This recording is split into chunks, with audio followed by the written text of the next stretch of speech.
അത് മലയാളികളുടെ മുമ്പിൽ എത്തരുത് എന്ന ഒരു വളരെ മോശമായ ഒരു അജണ്ട നമ്മുടെ മാധ്യമങ്ങൾക്കുണ്ട്. ഞാൻ ഒരു ആരോപണം ഉന്നയിക്കുകയല്ല. കഴിഞ്ഞ ആഴ്ചയിൽ കുറച്ചു ദിവസങ്ങൾക്ക് മുമ്പ് ബഹുമാന്യയായ നമ്മുടെ കേന്ദ്രമന്ത്രി ശ്രീ നിർമ്മല സീതാരാമൻ മലയാളികളോട് സംവദിക്കുമ്പോൾ ആ പരിപാടിയിൽ മുൻപിൽ ഒരുപാട് മാധ്യമ പ്രവർത്തകർ ഇരിക്കുന്നുണ്ട്. ശ്രീ നിർമ്മല സീതാരാമൻ അവരുടെ പ്രഭാഷണം നിർത്തിക്കൊണ്ട് അവർ വേദിയുടെ മുമ്പിലേക്ക് വന്നിട്ട് പറഞ്ഞു, നിങ്ങൾ നിങ്ങളുടെ ക്യാമറകൾ ഓൺ ചെയ്യണം, നിങ്ങൾ നിങ്ങളുടെ ക്യാമറ ഓഫ് ചെയ്ത് വെച്ചിരിക്കുകയാണ്. ഞാനിവിടെ സംസാരിക്കുന്നത് മലയാളി സമൂഹത്തിന്റെ ഇടയിലേക്ക് എത്തണമെങ്കിൽ മാധ്യമ പ്രവർത്തകരായ നിങ്ങൾ നിങ്ങളുടെ ക്യാമറകൾ ഓൺ ചെയ്യണം.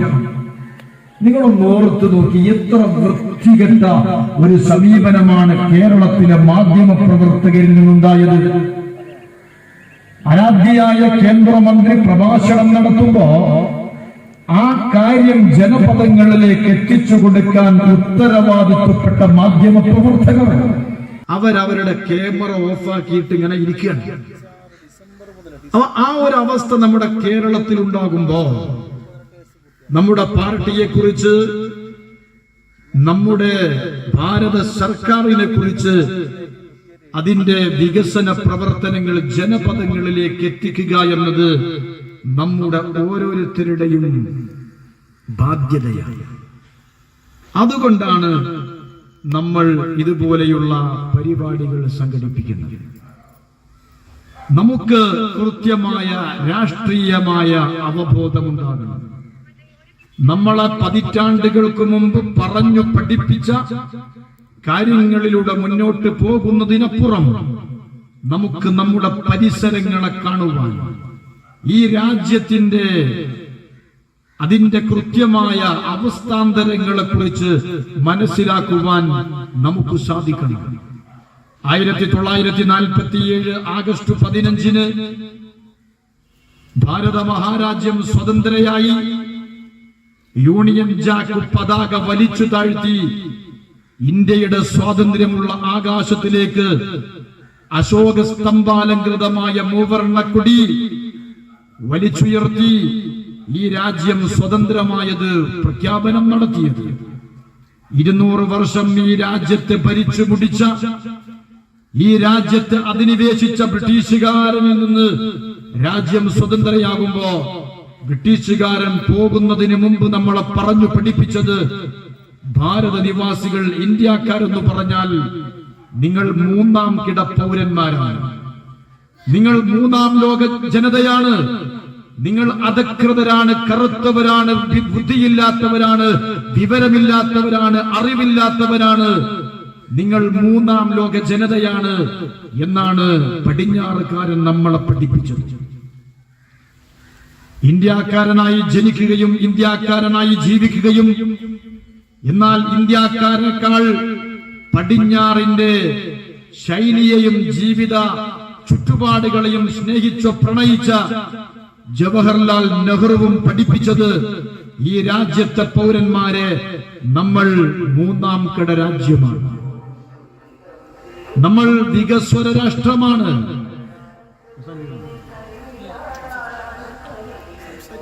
നമ്മൾ വികസ്വര രാഷ്ട്രമാണ്, നമ്മൾ വികസിച്ചുകൊണ്ടിരിക്കുന്നവരാണ്. ഒരിക്കലും വികസിത രാജ്യമാകാൻ നമുക്ക് കഴിയില്ല.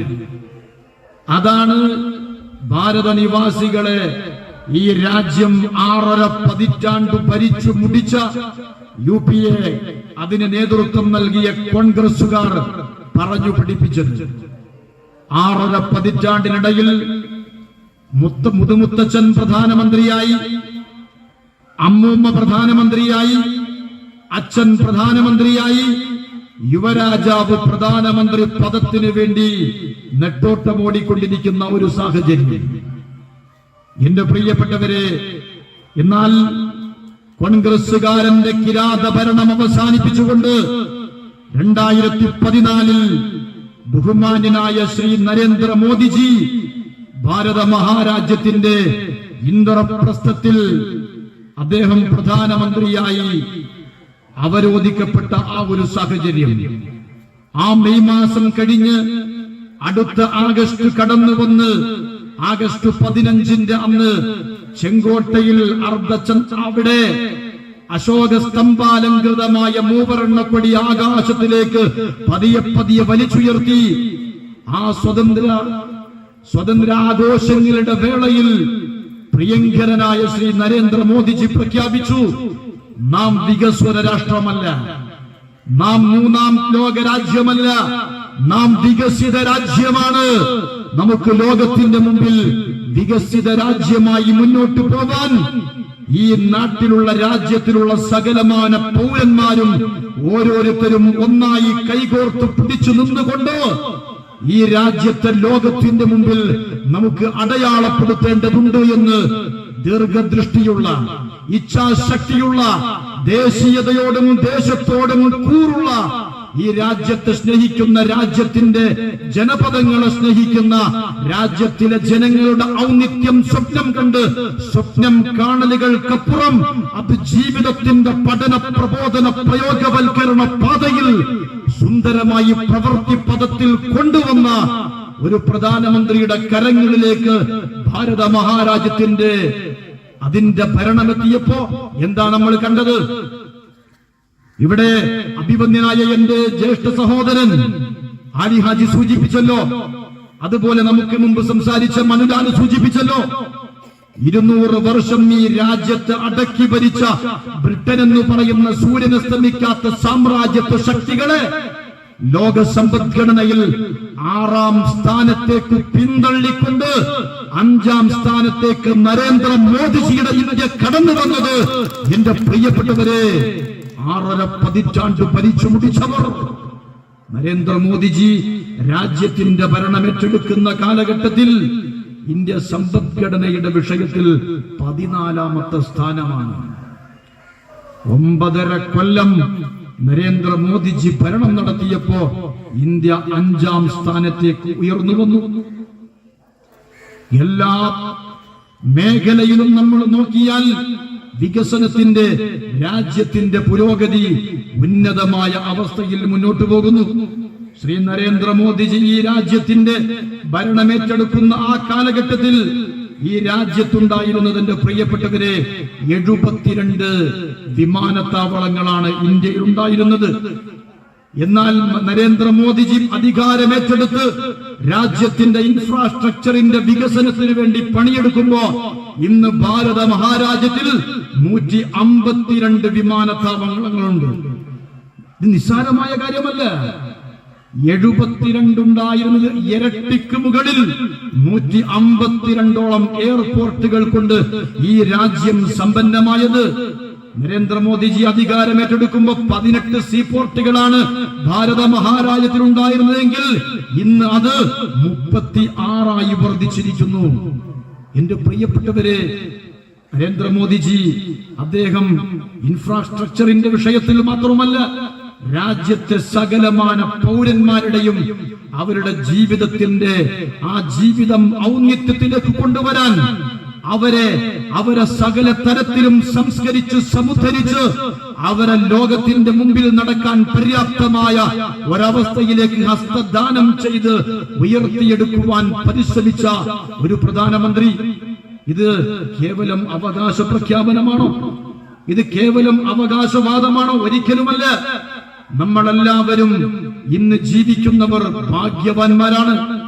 കാരണം കൊറോണ എന്ന് പറയുന്ന COVID-19 എന്ന് പറയുന്ന ലോകത്തെ പിടിച്ചു കുലുക്കിയ മാരകമായ വൈറസ് ചൈനയിൽ നിന്നും അത് അവിടെ നിന്ന് ആരംഭിച്ച് ലോകരാജ്യങ്ങളിലേക്ക് പടർന്നു പന്തലിച്ചപ്പോ ലോകത്തുള്ള സകലമാന ആരോഗ്യ പ്രവർത്തകരും ശാസ്ത്രജ്ഞന്മാരും ഡോക്ടർമാരും ലോക ഭരണാധികാരികളും അവരൊക്കെ പകച്ചു നിന്ന ഒരു സന്ദർഭമുണ്ട്. WHO, വേൾഡ് ഹെൽത്ത് ഓർഗനൈസേഷൻ ലോക ആരോഗ്യ സംഘടന അവരന്ന് പ്രഖ്യാപിച്ചു, ഈ COVID-19 കൊണ്ട് ലോകത്തെ ഏറ്റവും കൂടുതൽ ആളുകൾ മരിച്ചു വീഴുക ഇന്ത്യയിലാണ്. കാരണം എന്താ? ഇന്ത്യക്കാർക്ക് വിവരമില്ല, അറിവില്ല, കഴിവില്ല, കറുത്തവനാണ്, അധകൃതനാണ്, ഒന്നിനും കൊള്ളാത്തവനാണ് എന്ന പടിഞ്ഞാറുകാരന്റെ ആ ഒരു പഴമൊഴിയുണ്ടല്ലോ, അത് ലോകാരോഗ്യ സംഘടന ആവർത്തിച്ചു. COVID-19 കൊണ്ട് ഏറ്റവും കൂടുതൽ കോടിക്കണക്കിന് ആളുകൾ ഇന്ത്യയിൽ മരിച്ചു വീഴും. ഐക്യരാഷ്ട്രസഭ കൂടുതൽ വിശദീകരിച്ചുകൊണ്ട് പറഞ്ഞു, COVID-19 എന്ന് പറയുന്ന രോഗം ബാധിച്ച് മരിച്ചു വീഴുന്ന കോടാനുകോടിയേക്കാൾ ഇന്ത്യയിൽ ആളുകൾ പട്ടിണി കൊണ്ട് മരിച്ചു വീഴും. ജോലിയില്ലാതെ, യാതൊരു മാർഗവുമില്ലാതെ പട്ടിണി കിടന്ന് ഇന്ത്യയിൽ ആളുകൾ മരിച്ചു വീഴുമെന്ന് ഐക്യരാഷ്ട്രസഭയും പ്രഖ്യാപിച്ചു. കാരണം എന്താ? ഇന്ത്യക്കാരന് വിവരമില്ല, അറിവില്ല, കഴിവില്ല, ബുദ്ധിയില്ല, ബുദ്ധിവികാസമില്ല എന്ന പടിഞ്ഞാറുകാരന്റെ ആ കാഴ്ചപ്പാട് മുന്നിൽ വെച്ചുകൊണ്ട് ലോകാരോഗ്യ സംഘടനയും ഐക്യരാഷ്ട്രസഭയും പറഞ്ഞു. എന്റെ പ്രിയപ്പെട്ടവരെ, എന്താ നമ്മൾ കണ്ടത്? ഈ കോവിഡ് വ്യാപനം നിയന്ത്രണത്തിനപ്പുറത്തേക്ക് കടന്നു വന്നപ്പോ രാജ്യത്തിന്റെ പ്രധാനമന്ത്രി രാജ്യത്തോട് വിളിച്ചു പറഞ്ഞു, എന്റെ രാജ്യത്തിലെ പൗരന്മാർ നിങ്ങളിപ്പോ എവിടെയാണോ അവിടെ നിന്നോണം, അവിടെ നിൽക്കണം, നിങ്ങളുടെ പ്രവർത്തനങ്ങൾ നിർത്തിവെക്കണം, അവിടെ നിൽക്കണം എന്ന് പറഞ്ഞൊരു പിതാവിനെ പോലെ അദ്ദേഹം പ്രഖ്യാപിച്ചു, രാജ്യത്തെ പൗരന്മാരുടെ കാര്യം ഞാൻ നോക്കിക്കോളാം. അത് കേവലം ഒരു പ്രഖ്യാപനം മാത്രമായിരുന്നില്ല, അത് കേവലം ഒരു അവകാശവാദം മാത്രമായിരുന്നില്ല. അദ്ദേഹം ക്രമബദ്ധമായി ഓരോ കാര്യങ്ങളും എണ്ണയിട്ട യന്ത്രം കണക്ക് ഊണമുറക്കവുമില്ലാതെ ഒരു പ്രധാനമന്ത്രി ഒരു രാജ്യത്തെ പൗരന്മാരെ ഒരു വീട്ടിലെ പിതാവിനെ പോലെ നോക്കിയത്, സംരക്ഷിച്ചു പിടിച്ചത് നിങ്ങൾക്കറിയുമോ? ഓരോ വീട്ടിലേക്കും പ്രായം ചെന്ന അമ്മമാർ ഓരോ വീട്ടുകാരികൾക്കും അവരുടെ അക്കൗണ്ടുകളിലേക്ക് ജനറൽ അക്കൗണ്ട് വഴി 500 രൂപ 5 മാസം തുടർച്ചയായി അയച്ചു കൊടുത്തത്. അതുമാത്രമല്ല നരേന്ദ്രമോദിജി ചെയ്തത്, രാജ്യത്തിന്റെ മുഴുവൻ പ്രവർത്തനങ്ങളും നിർത്തിവെച്ച് ആരോഗ്യ മേഖലയിൽ പ്രവർത്തിക്കുന്ന ആളുകളോട് പറഞ്ഞു, ഈ COVID-19 പ്രതിരോധിക്കുവാൻ എന്തെല്ലാം സന്നാഹങ്ങൾ നമുക്ക് വേണോ അതെല്ലാം നിങ്ങൾ ഒരു സെക്കൻഡ് പോലും പാഴാക്കാതെ നിർമ്മിച്ചുകൊണ്ടിരിക്കണം. രാജ്യത്ത് മാസ്കിന്റെ കമ്പനികൾ ഉണ്ടായി, അതുപോലെ ഗ്ലൗസുകൾ, അതുപോലെ COVID-19 പ്രതിരോധിക്കുവാനുള്ള PPE കിറ്റുകൾ രാജ്യത്ത് ഫാക്ടറികൾ തുടങ്ങി. അതുപോലെ കൃത്യമായി ഈ അസുഖത്തിൽ നിന്ന് ജനപദങ്ങൾക്ക് പിടിച്ചു നിൽക്കുവാൻ കഴിയുന്നുണ്ടോ? ഇന്ത്യക്കാരന് വിവരമില്ല എന്ന് പറഞ്ഞു പഠിപ്പിച്ച പടിഞ്ഞാറൻ രാജ്യങ്ങളിലേക്ക് അവർക്ക് COVID-19 പ്രതിരോധിക്കുവാനുള്ള അതിന്റെ പ്രതിരോധ മരുന്ന് കണ്ടുപിടിച്ച് ലോകരാജ്യങ്ങൾക്ക് മുഴുവനും അയച്ചു കൊടുത്ത് ഈ രാജ്യത്തെ പൗരന്മാർക്ക് അവർക്കത് ഫ്രീ ആയിട്ട്, അവർക്കത് സൗജന്യമായി നൽകിയത് ശ്രീ നരേന്ദ്രമോദിജി അധികാരം വാണരുളുന്ന ഭാരത മഹാരാജ്യമാണോ? ലോകത്താദ്യമായിട്ട് എല്ലാവർക്കും ഉപയോഗിക്കാൻ കഴിയുന്ന തുച്ഛമായ വിലക്ക് ഈ COVID-19 പ്രതിരോധിക്കുവാനുള്ള അതിന്റെ പ്രതിരോധ മരുന്ന് കണ്ടുപിടിച്ചത് ഈ പടിഞ്ഞാറുകാരൻ ആക്ഷേപിക്കുന്ന അധകൃതനാണ്, അതുപോലെ മാറ്റി നിർത്തപ്പെടേണ്ടവനാണ്, അസ്പൃഷ്ടരാണ് എന്ന് പടിഞ്ഞാറുകാരൻ ആരോപണം ഉന്നയിച്ച ഈ ഭാരതത്തിന്റെ പുത്രന്മാരാ കണ്ടുപിടിച്ചത്. എന്റെ പ്രിയപ്പെട്ടവരെ, രാജ്യത്തെ പൗരന്മാരെ, അവരെ ഓരോരുത്തരെയും ഞാനൊരു കാര്യം അലി ഹാജി ചോദിച്ച പോലെ ചോദിക്കുക. ഈ COVID-19 പ്രതിരോധ കുത്തിമരുന്ന് രാജ്യം മുഴുവനും ശ്രീ നരേന്ദ്രമോദിജി സൗജന്യമായി വിതരണം ചെയ്തപ്പോ എന്റെ കല്ലൂരാവിയിലുള്ള മുസ്ലിം ലീഗുകാരെ, ഇവിടെയുള്ള CPM-കാരെ ആധാർ കാർഡ് കാണിക്കാൻ പറഞ്ഞിരുന്നോ? ഹിന്ദുവാണോ മുസ്ലിമാണോ ക്രിസ്ത്യാനിയാണോ എന്ന് തെളിയിച്ചിട്ട് അതിന്റെ ആരോഗ്യ കേന്ദ്രങ്ങളിൽ പോയി ഇത് സ്വീകരിക്കണം എന്ന് പറഞ്ഞിട്ടുണ്ടോ? അല്ല. ഭാരത മഹാരാജ്യത്തിന്റെ പൗരനാണോ അവർക്ക് സൗജന്യമായി നൽകും. ഇതാണ് ഒരു പ്രധാനമന്ത്രി പ്രഖ്യാപിച്ചത്. അവിടെ ജാതിയില്ല, മതമില്ല, വർഗവർണ്ണ വൈചിത്ര്യ വൈഭിന്യങ്ങൾക്ക് അതീതമായി ഈ രാജ്യത്തെ പൗരന്മാരെ പരിഗണിച്ച ഒരു പ്രധാനമന്ത്രി. ലോകത്തിന്റെ മുമ്പിൽ എന്തേ സംഭവിച്ചത്? COVID-19 കൊണ്ട് അമേരിക്ക എന്ന് പറയുന്ന ലോക സാമ്രാജ്യത്വ ശക്തി അവരുടെ സമ്പദ്ഘടന കുത്തിപ്പോയി. ഭാരത മഹാരാജ്യത്തെ 200 കൊല്ലം അധിനിവേശിച്ചു അടക്കി ഭരിച്ച ബ്രിട്ടീഷുകാരൻ, അവരുടെ ബ്രിട്ടനിലെ പ്രധാനമന്ത്രിമാർ അവിടുത്തെ സാമ്പത്തിക രംഗം തകർന്നടിഞ്ഞ് അത് മുന്നോട്ട് കൊണ്ടുപോവാൻ സാധിക്കാതെ രാജിവെച്ച് 4-ലധികം പ്രധാനമന്ത്രിമാര് സ്ഥാനമൊഴിഞ്ഞു ബ്രിട്ടനിൽ. എന്നാൽ ഈ രാജ്യം എന്താ ചെയ്തത്? പ്രധാനമന്ത്രി കർഷകരോട് പറഞ്ഞു, ലോകാരോഗ്യ സംഘടന പറഞ്ഞു, ഐക്യരാഷ്ട്രസഭ പറഞ്ഞു, ഇന്ത്യക്കാരൻ പട്ടിണി കിടന്ന് മരിച്ചു വീടുമെന്ന്. എന്നാൽ പ്രധാനമന്ത്രി ഈ രാജ്യത്തെ 18 കോടിക്ക് മുകളിലുള്ള കർഷകരോട് പറഞ്ഞു, നിങ്ങൾ രാവും പകലും പണിയെടുത്ത് ഈ രാജ്യത്തെ പൗരന്മാരെ ഊട്ടേണ്ടത് നിങ്ങളാണ്, സംരക്ഷിച്ചു പിടിക്കണം. നമുക്ക് ഈ ഭാരത മഹാരാജ്യത്തെ ഉണർവ് നൽകി അദ്ദേഹം അവർക്ക് പ്രോത്സാഹനം നൽകി, അവർക്ക് സാമ്പത്തികമായ സഹായങ്ങൾ വാഗ്ദാനം ചെയ്തു, അവരെ പരിപോഷിപ്പിച്ചു കൊണ്ടുവന്നു.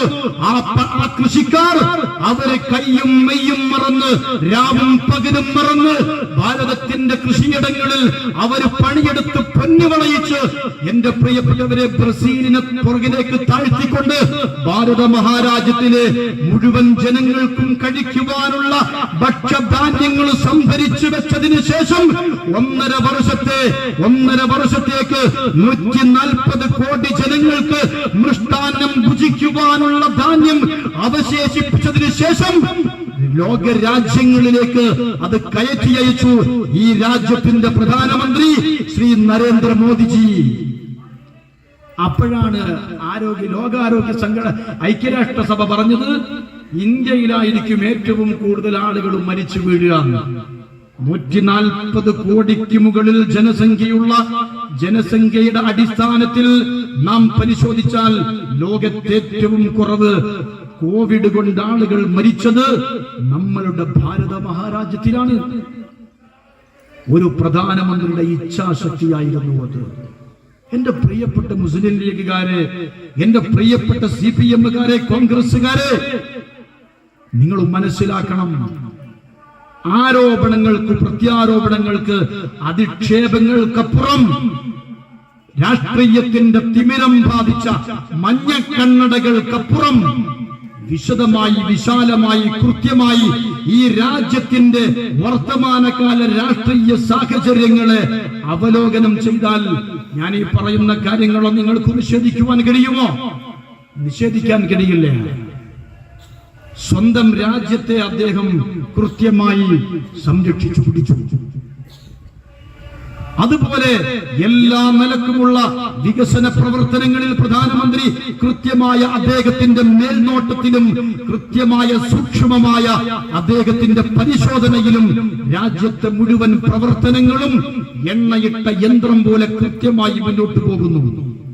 ഒരു പ്രധാനമന്ത്രിയുടെ ദേശക്കൂറുള്ള ഒരു പ്രധാനമന്ത്രിയുടെ ശക്തമായ ഇടപെടലുകൾ കൊണ്ടാണ് നമുക്കത് സാധിച്ചത്. എന്നാൽ രാജ്യം ഈ അവസ്ഥയിൽ മുന്നോട്ട് പോകുമ്പോ, രാജ്യം ഈ സാഹചര്യത്തിൽ മുന്നോട്ട് പോകുമ്പോ നാം ജീവിക്കുന്ന വർത്തമാനകാല കേരളത്തിന്റെ അവസ്ഥാവിശേഷം എന്താണ്? കർഷകരെ പ്രോത്സാഹിപ്പിച്ച് കർഷകർക്ക് വേണ്ടിയിട്ട് അവരെ സംരക്ഷിക്കുവാനും സംസാരിക്കുവാനും അവരുടെ പ്രാപ്തിക്കും അവർക്ക് 2 കാലിൽ അഭിമാനത്തോടു കൂടി നിൽക്കുവാനുമുള്ള സർവസന്നാഹങ്ങളും ഒരു പ്രധാനമന്ത്രി ചെയ്തു കൊടുക്കുമ്പോ എന്താ കേരളത്തിന്റെ സാഹചര്യം? എന്താ?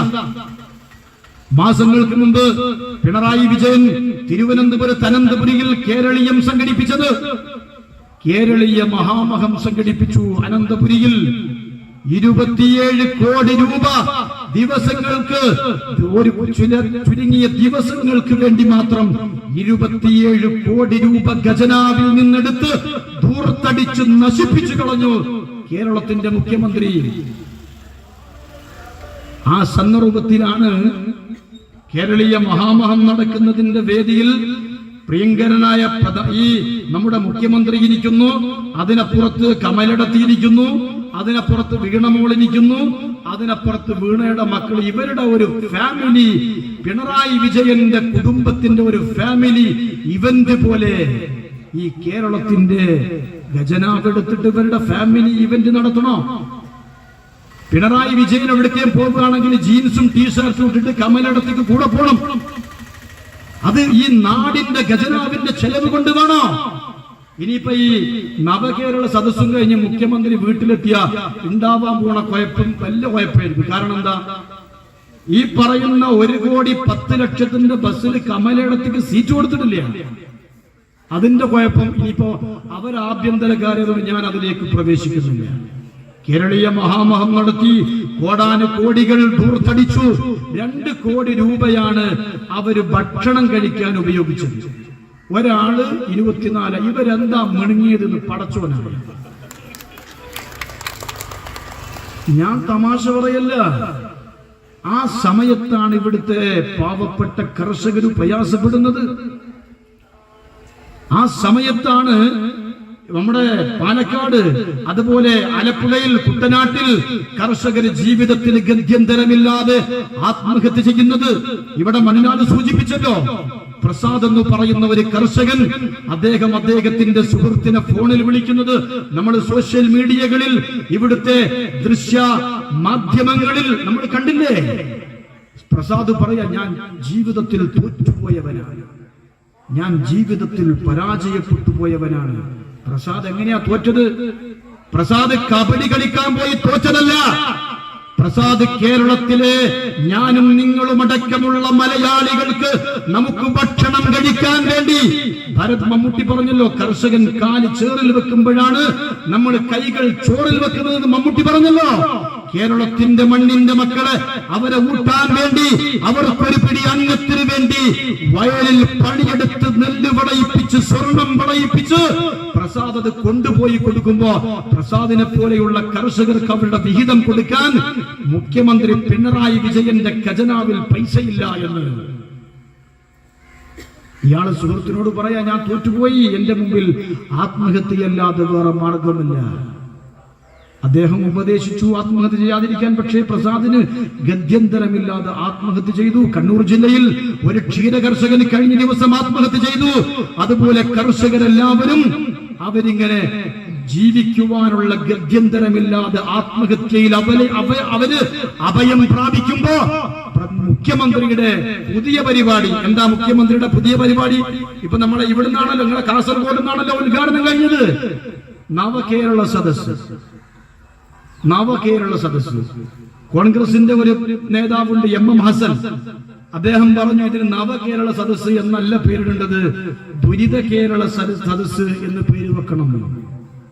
എനിക്ക് CPM-കാരനോട് പറയാനുള്ളത്, നിങ്ങളുടെ മുഖ്യമന്ത്രി ഈ കേരളത്തിന്റെ പ്രാന്തപ്രദേശങ്ങളെ മലീമസമാക്കിക്കൊണ്ട് നടത്തുന്ന ഈ നവകേരള സദസ് എന്ന് പറഞ്ഞ് പേരിട്ടിരിക്കുന്ന ഈ പരട്ട സദസ്സുണ്ടല്ലോ, അതിന് നിങ്ങൾ പോവേണ്ടത് 1,10,00,000 രൂപ വിലയുള്ള കാരവനിലല്ല, ഭാരത് ബെൻസിന്റെ മനോഹരമായ ബസ്സിലല്ല, മറിച്ച് നിങ്ങളുടെ മുഖ്യമന്ത്രിയോട് പറയണം, കാളവണ്ടികൾ നിരത്തിലേക്ക് കൊണ്ടുവന്ന് വരി വരിയായി നിർത്തണം. ആ കാളവണ്ടിക്ക് മുമ്പിലേക്ക് കേരളത്തിന് ഗത്യന്തരമില്ലാതെ കടക്കടിയിൽ അകപ്പെട്ട് ആത്മഹത്യയുടെ മുമ്പിൽ അഭയം പ്രാപിച്ച പാവപ്പെട്ട കർഷകന്മാരെ കൊണ്ടുവന്നിട്ട് ഈ കാളവണ്ടിയിൽ അവരുടെ കഴുത്തുമായി ബന്ധിച്ച് പിണറായി വിജയൻ ചാട്ടവാറെടുത്തി ആത്മഹത്യക്ക് നിൽക്കുന്ന പാവപ്പെട്ട കർഷകന്റെ മുതുകത്ത് ആഞ്ഞാനടിച്ചിട്ട് പറയണം, ഞാൻ നടത്തുന്ന ചിരന്തന പുരാതന പ്രാചീന പൗരാണിക പ്രാകൃത കേരളത്തിന്റെ യാത്രയാണിത്. അങ്ങനെയാ നിങ്ങൾ നിങ്ങളുടെ യാത്ര നടത്തേണ്ടത്. അതല്ലാതെ 1,10,00,000 രൂപ വിലയുള്ള ഭാരത് ബെൻസിന്റെ കൊട്ടാര സമാനമായ കാരവൻ ബസ്സിലല്ല. എന്നിട്ട് വലിയ കോമഡി എന്താണെന്നറിയോ? പ്രത്യേക ആക്ഷൻ കാണിച്ച് എതിരാളികളെയൊക്കെ തകർത്തെറിയുന്ന മുഖ്യമന്ത്രിക്ക് 2 അടി താഴത്തേക്ക് സ്റ്റെപ്പ് ഇറങ്ങി ഈ ബസ്സിൽ നിന്ന് ഇറങ്ങാൻ പറ്റാഞ്ഞിട്ട് ബസ്സിന്റെ ഡോറിന്റെ മുമ്പിൽ ലിഫ്റ്റ് വെച്ചിരിക്കുകയാണ്. എന്നിട്ട് ഇവിടെ ഒലക്ക മുണങ്ങിയ പോലെ ഇവിടെ ഇങ്ങനെ നിൽക്കുക. എന്നിട്ട് അതിങ്ങനെ പതുക്കെ ഇങ്ങനെ ഇറങ്ങി വരുന്നു, അതിൽ ഇങ്ങോട്ട് ഇറങ്ങി പോവുക. കഷ്ടം. നിങ്ങൾ ചിരിക്കാൻ വേണ്ടി പറഞ്ഞതല്ല. നിങ്ങളെന്നാലും എത്രമാത്രം പരിഹാസ്യമാണത്. 10ാം നിലയിൽ നിന്ന് താഴത്തേക്ക് ഇറങ്ങുകയാണെങ്കിൽ അതൊരു അന്തസ്സുണ്ട്.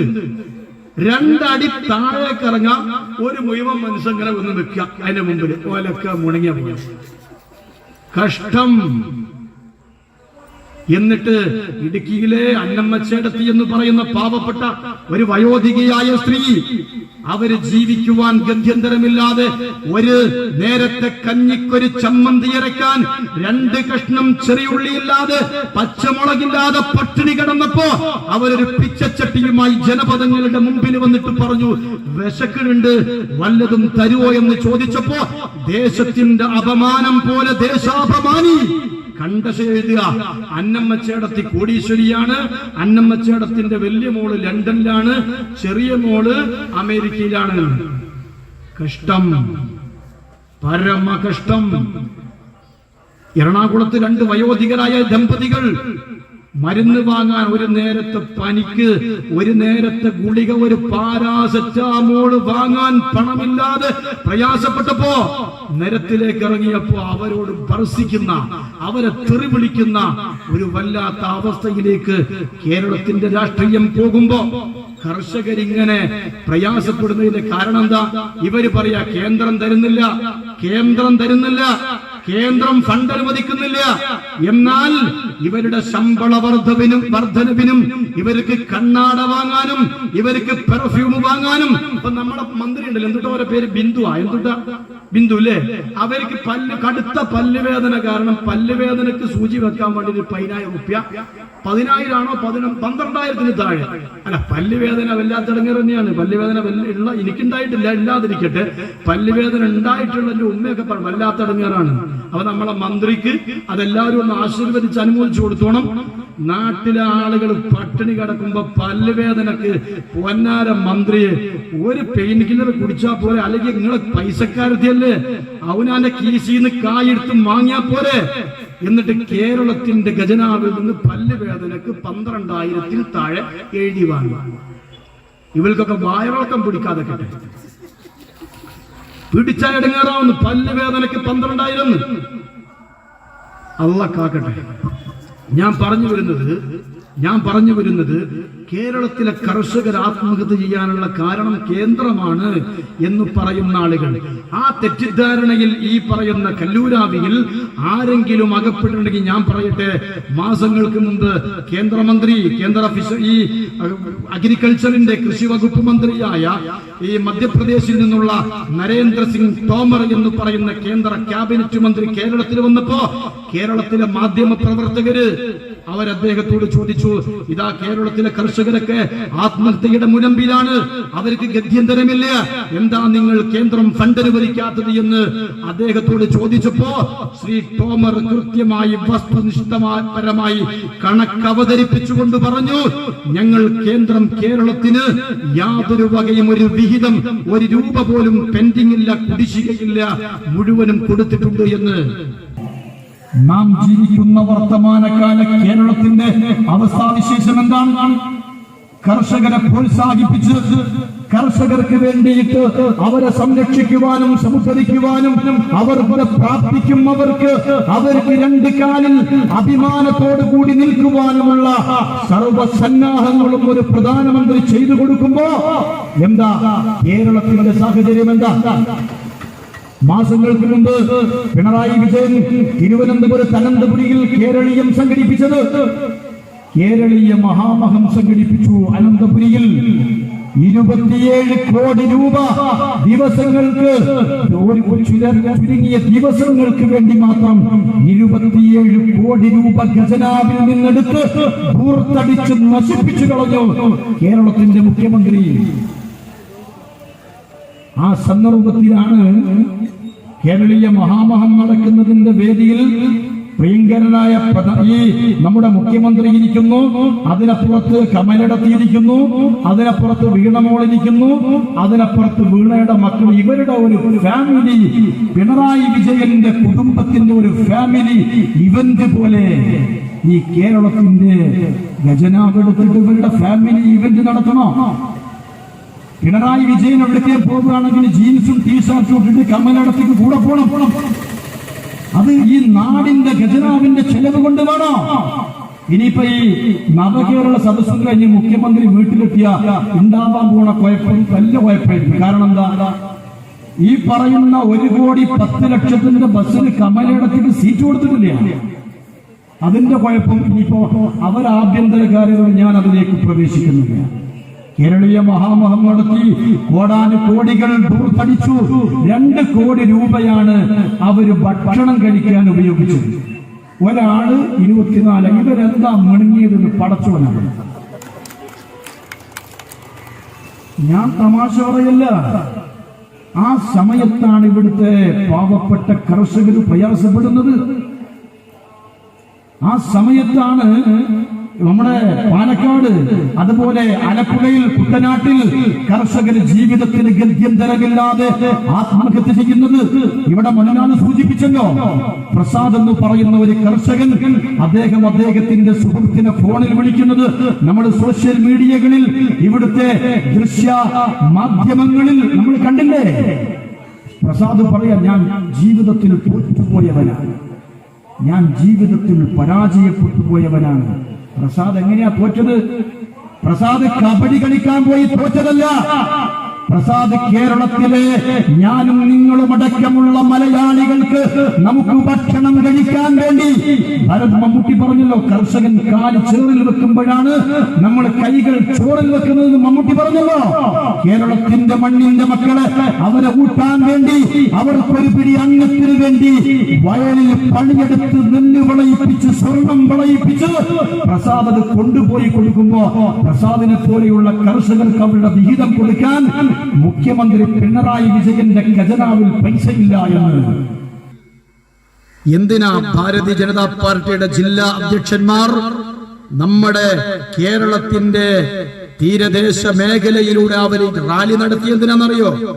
ഒരു പണിയില്ലാത്തോണ്ട് വെറുതെ റാലി നടത്തിയതല്ല, മറിച്ച് കേരളത്തിലെ മുഖൂവന്മാരെ അവരെ സംരക്ഷിക്കുവാൻ, അവർക്ക് നഷ്ടപ്പെട്ട വള്ളവും വലയും അവർക്ക് തിരിച്ചു പിടിക്കാൻ, അവരുടെ തകർന്നടിഞ്ഞു പോയ ഭവനങ്ങൾ പുനർനിർമ്മിച്ചു കൊടുക്കാൻ, അവരുടെ സന്താനങ്ങൾക്ക് വിദ്യാഭ്യാസം കൊടുക്കാൻ, മത്സ്യമേഖലയിൽ പ്രവർത്തിക്കുന്ന മുക്കുവ സമൂഹത്തെ ക്രമപ്രവർത്തമായി സംരക്ഷിച്ച് അവരെ സമുദ്ധരിക്കാൻ, അതിനുവേണ്ടി കേന്ദ്രം അനുവദിച്ച കോടാനുകോടി രൂപ ഈ കേരളത്തിലേക്ക് വന്നപ്പോ ഈ കേരളത്തിലെ മന്ത്രിമാർ അത് 1 രൂപ പോലും ചെലവഴിച്ചില്ല.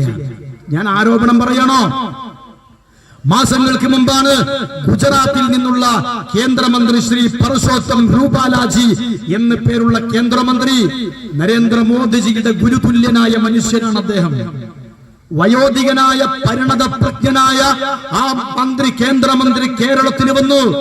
അദ്ദേഹം ഈ പറയുന്ന കോഴിക്കോടും അതുപോലെ തിരുവനന്തപുരത്തും അതുപോലെ എറണാകുളത്തും തീരദേശ മേഖലകൾ സന്ദർശിച്ചപ്പോ കേന്ദ്രം അനുവദിച്ച കോടാനുകോടിയിൽ ഒരു ചില്ലിക്കാശ് പോലും ആ മേഖലയിൽ അവിടെ ഉപയോഗപ്പെടുത്താത്തത് കണ്ടപ്പോ, ഒരു പ്രവർത്തനവും നടത്തിയത് കാണാതെ വന്നപ്പോ ശ്രീ പർഷോത്തം രൂപാലാജി അതിനെക്കുറിച്ച് ശക്തമായി ചോദിച്ചപ്പോ കേരളത്തിലെ മന്ത്രിമാർ സാർ വിളികളുമായി അദ്ദേഹത്തിന്റെ മുമ്പിൽ പഞ്ചപുച്ഛമടക്കി ഓച്ചാനിച്ചിരുന്നത് നമ്മൾ കണ്ടിട്ടില്ലേ?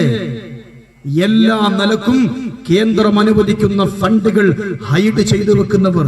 കഴിഞ്ഞ മാസം നമ്മുടെ തൃശൂരിലേക്ക് ശ്രീമതി അശ്വനി കുമാർ ചൗബെ എന്ന് പേരുള്ള മന്ത്രി കടന്നു വന്നു, കേന്ദ്രമന്ത്രി കടന്നു വന്നു. അവര് തൃശൂർ ജില്ലയിൽ സന്ദർശിക്കുന്നതിനിടയിൽ ഗുരുവായൂർ ക്ഷേത്രത്തിലേക്ക് അവർ ചെന്നു. ഗുരുവായൂരിലേക്ക് അവർ വന്നപ്പോ ഗുരുവായൂർ നഗരസഭയുടെ വികസനത്തിന് വേണ്ടി കേന്ദ്രം അനുവദിച്ച അമൃതം പദ്ധതിയിൽ കേന്ദ്രം അനുവദിച്ച കോടാനുകോടി രൂപയിൽ 1 രൂപ പോലും ഗുരുവായൂർ നഗരസഭയിൽ വിനിയോഗിക്കാത്തത് കണ്ടപ്പോ അശ്വനി കുമാർ ചൗബെ അവര് ഗുരുവായൂർ നഗരസഭയുടെ സെക്രട്ടറിയെ വിളിച്ചു ശക്തമായ താക്കീത് ചെയ്തു. എന്റെ അടുത്ത സന്ദർശനത്തിന് മുമ്പ് ഈ പ്രവർത്തനം പൂർത്തീകരിച്ച് ജനങ്ങൾക്ക് തുറന്നു കൊടുക്കണം. എന്റെ പ്രിയപ്പെട്ടവരെ, ഈ പറയുന്ന കേന്ദ്രത്തിന്റെ പദ്ധതികളൊന്നും നടപ്പിൽ വരുത്താതെ അതൊക്കെ ഇങ്ങനെ ഒച്ചടയുന്ന വേഗതയിൽ ആ പ്രവർത്തനങ്ങളുമായിട്ട് ഇവര് മുന്നോട്ട് പോകുന്നതിന്റെ കാരണം എന്താണെന്ന് നിങ്ങൾക്കറിയോ? 2024 നരേന്ദ്രമോദിജിയെ അധികാരത്തിൽ നിന്ന് താഴെയിറക്കും. അതിനുവേണ്ടി ഞങ്ങൾ എല്ലാവരും കൂടി ഒരു മൂവ്മെന്റ് ഉണ്ടാക്കിയിട്ടുണ്ട്. ആ മൂവ്മെന്റിന്റെ പേരെന്താ? എന്താ പുതിയ മൂവ്മെന്റിന്റെ പേര്? കിണ്ടി മുന്നണി. INDIA ഒന്നുമല്ല, കിണ്ടി മുന്നണി എന്ന് പറഞ്ഞിട്ട് ഒരു മുന്നണിയായിട്ട് ഇവർ വന്നിരിക്കുന്ന. അതിന്റെ പേറപ്പ കഴിഞ്ഞു. അല്ലേ? അതിന്റെ പേറ കഴിഞ്ഞു. എന്നോട് ഞാൻ ഭാരതീയ ജനതാ പാർട്ടിയിലേക്ക് ചേർന്നപ്പോൾ ഒരാൾ പറഞ്ഞു, പൊന്നാര റിഷാദെ, ഇജിങ്ങനെ ഒരു ഖത്തീബായി സുല്ലമിയായി പണ്ഡിതനായി നടക്കുന്ന ആളല്ലേ ഇനിയോ? ഇജിപ്പോ ഈ പറയുന്ന അവസാന കാലത്ത് ഇങ്ങനെ BJPക്ക് പോയി 2024 രാഹുൽ ഗാന്ധി പ്രധാനമന്ത്രിയാകുമ്പം അന്നൊക്കെ ശരിയാക്കൂലേ? ഇജ് കാട്ടിക്കാരം. അപ്പൊ ഞാൻ ആ സമയത്ത് ഇങ്ങനെ ആകാശത്തേക്ക് അൽഹംദുലില്ലാ എന്ന് പറഞ്ഞു. കാരണം എന്താണെന്നറിയോ? രാഹുൽ ഗാന്ധി 2024 പ്രധാനമന്ത്രിയാകും എന്ന് വിശ്വസിക്കുന്ന നിഷ്കളങ്കരായ പാവപ്പെട്ട സാധുക്കളായ ആളുകൾ ജീവിച്ചിരിക്കുന്ന ഒരു കാലത്ത് ഖിയാമത്ത് നാൾ പോലും ഉണ്ടാവില്ല, ലോകാവസാനം ഉണ്ടാവില്ല. ദജ്ജാല് വരൂല, യജൂജും മൗജൂജും വരൂല. വന്നിട്ട് എന്തോ അലക്ക കാട്ടാനാ. ഇമാതിരി സാധുക്കളെ കയ്യിൽ കിട്ടിയിട്ട് ദജ്ജാലിനുണ്ട്. ദജ്ജാൽ എന്ന് പറഞ്ഞ അന്തിക്രിസ്തു വളരെ ക്രൂരനാണ്. ഈ സാധുക്കളെ കിട്ടിയ ദജ്ജാലിന് കുറവാവൂലേ? മനസ്സിലായോ? അതിന്റെ പീറ തീർന്നില്ലേ? രാജസ്ഥാൻ, ഛത്തീസ്ഗഡ്, മധ്യപ്രദേശ് പൊടി പോലുമില്ല കണ്ടുപിടിക്കാൻ എന്ന് പറഞ്ഞ രീതിയിലേക്ക് തകർന്നടിഞ്ഞു പോയവർ ഇപ്പൊ ഇന്ത്യ മുന്നണിന്റെ യോഗം വിളിച്ചിട്ടുണ്ട്. കിണ്ടി മൂവ്മെന്റിന്റെ യോഗം വിളിച്ചു. മമത പറഞ്ഞു എനിക്ക് മുട്ടുംകാലിന് സുഖമില്ല. നിതീഷ് കുമാർ പറഞ്ഞു ചെറിയൊരു പല്ലുവേദന. ഓരോരുത്തർ പറഞ്ഞ അതാ. ലല്ലു പ്രസാദ് പറഞ്ഞു എനിക്ക് തലക്കൊരു പള്ളവേദന. രാഹുൽ ഗാന്ധി കാർഗി പാക വയന്ന് കുത്തിരിക്കുക. ഇനി അടുത്ത മീറ്റിംഗും വിളിച്ചിട്ട് അതാണ് പിരിച്ചുവിട്ടത്. അതേ കാര്യമുള്ളൂ. കാരണം ഒരു പ്രധാനമന്ത്രി ഊണിനും ഉറക്കിനുമപ്പുറം സമയം കണ്ടെത്തി എന്റെ രാജ്യത്തെ പൗരന്മാരുടെ വികസനമാണ്, അവരുടെ അഭ്യുന്നതിയാണ്, ആരോഗ്യ മേഖലയിലും സാമ്പത്തിക മേഖലയിലും സാംസ്കാരിക മേഖലയിലും എന്റെ നാട്ടിലെ പൗരന്മാരുടെ അഭ്യുന്നതിയാണ് എനിക്ക് പ്രധാനം എന്ന് വിചാരിച്ച് കർമ്മനിരതനായി പണിയെടുക്കുന്ന ഒരു പ്രധാനമന്ത്രിയെ താഴെ ഇറക്കിയിട്ട് ബുദ്ധി ഉറക്കാത്തൊരു കുട്ടിനെ പ്രധാനമന്ത്രിയാക്കണം എന്ന് നാട്ടിലെ ബുദ്ധിയുള്ള വിവേകമുള്ള ആളുകള് അവരങ്ങനെ ഒരു കടുങ്കൈ ചെയ്യുവോ? ഒരിക്കലും ചെയ്യില്ല. പ്രിയപ്പെട്ടവരെ, ചട്ടയും മുണ്ടുകൊടുത്ത മുസ്ലിം ഉമ്മമാരുണ്ടോ? മുസ്ലിങ്ങളുടെ കഥയുണ്ടോ? ഇല്ല. അപ്പൊ അപ്പുറത്തിരിക്കണോ പറയാ ഇല്ല. എന്താ ഇതിന്റെ കാരണം? ഇത് കേന്ദ്രത്തിൽ നിന്ന് ശ്രീ നരേന്ദ്രമോദിജിയും അമിത്ഷാജിയും കേരളത്തിന്റെ സീരിയലിനെ സെൻസർ ചെയ്യുന്നു. മുസ്ലിങ്ങളെ കഥ വേണ്ട. അപ്പൊ ഇത് കേൾക്കണ പിരാന്തന്മാരിങ്ങനെ തന്നെയല്ലേ? എന്നാലും വല്ലാത്ത മനുഷ്യന്മാരെന്നെ സീരിയല് പോലും വെറുതെ വിടുന്നില്ലല്ലോ എന്ന് ആവലാതി കൂടുതൽ ആര്? മലയാളികൾ എന്ന് പറയുന്ന പ്രബുദ്ധ കേരളീയർ, പ്രബുദ്ധ പ്രബുദ്ധം വേണ്ട, ഒലക്കാപ്പുണ്ണാക്കും വേണ്ട, കേവലം ബുദ്ധി ഉണ്ടെങ്കിൽ പ്രബുദ്ധിയൊന്നും വേണ്ട. ഒരു ഇല്ലം കെട്ടിക്കാനുള്ള വറ്റെങ്കിലും തിന്നതിന്റെ ഒരു ബുദ്ധിയുണ്ടെങ്കിൽ എന്റെ പ്രിയപ്പെട്ടവരെ, ഈ പെണ്ണ് തോന്നിവാസം വിളിച്ചു പറയുമ്പോ നിങ്ങൾ ആലോചിക്കണ്ടേ? എന്നാണ് ഈ പറയുന്ന ഭാരത മഹാരാജ്യത്തിന്റെ ഭരണാധികാരികളായി ശ്രീ നരേന്ദ്രമോദിജിയും അമിത്ഷാജിയും വന്നിട്ട് 9.5 കൊല്ലലേ ആയിട്ടുള്ളൂ, അല്ലേ? ഈ 9.5 കൊല്ലത്തിന് മുമ്പ് ഈ കേരളം ഉണ്ടായിരുന്നല്ലോ. 9.5 കൊല്ലങ്ങൾക്ക് മുമ്പ് നരേന്ദ്രമോദിജിയും അമിത്ഷാജിയും കേന്ദ്രത്തിൽ പ്രധാനമന്ത്രിയും ആഭ്യന്തരമന്ത്രിയുമാകുന്നതിന് മുമ്പും ഈ കേരളമുണ്ടല്ലോ. ഈ കേരളത്തിന് സിനിമയും സീരിയലും ഉണ്ടല്ലോ. നരേന്ദ്രമോദിജി അധികാരത്തിൽ വരുന്നതിന് മുമ്പ് കേരളത്തിലെ സീരിയൽ ഏതായിരുന്നു? 6 മണിയായാൽ സൂര്യ ടിവിയിൽ ഖിയാലിലകത്ത് സൈനബ, 6:30 മണിക്ക് കിളർ നബിയെ കണ്ട നഫീസ, അല്ലേ? പിന്നെ ഏഷ്യാനെറ്റ്, അതുപോലെ സൂര്യ TV, അങ്ങനെയുള്ള ചാനലുകൾ. അതിലൊക്കെ ഏതായിരുന്നു?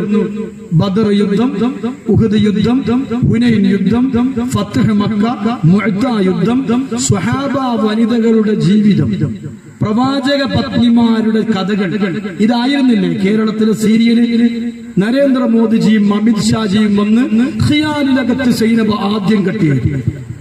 പിറ്റേ മാസം കിണർ നബിയെ കണ്ട നഫീസ, അതും നിർത്തലാക്കി. എന്നിട്ട് കണ്ട നായന്മാരും ഹിന്ദുക്കളും സീരങ്ങട്ടുണ്ടാക്കി. ഒരുമ്പട്ടൊരു പെണ്ണിത് പറയുമ്പോ, ഈ തോന്നിവാസം പറയുമ്പോ, എന്റെ പ്രിയപ്പെട്ട, ഇത് വർഗീയവാദമാണ്, ഇത് തീവ്രവാദമാണ്, അത് സാംസ്കാരികപരമായ വർഗീയ കലാപത്തിനുള്ള ആഹ്വാനമാണ്. നിങ്ങൾ മനസ്സിലാക്കണം, അത് തീവ്രവാദത്തിന്, വർഗീയവാദത്തിനുള്ള ആഹ്വാനമല്ലേ? തീവ്രവാദം, ഭീകരവാദം എന്ന് പറഞ്ഞാൽ എല്ലാ മേഖലയിലുമുണ്ട്. ഇത് സാംസ്കാരികപരമായ തീവ്രവാദമാണ്. ഈ സഖാവ് വർഷം നടത്തിയത് സാംസ്കാരികപരമായ തീവ്രവാദത്തിന്റെ അധിനിവേശമാണ്.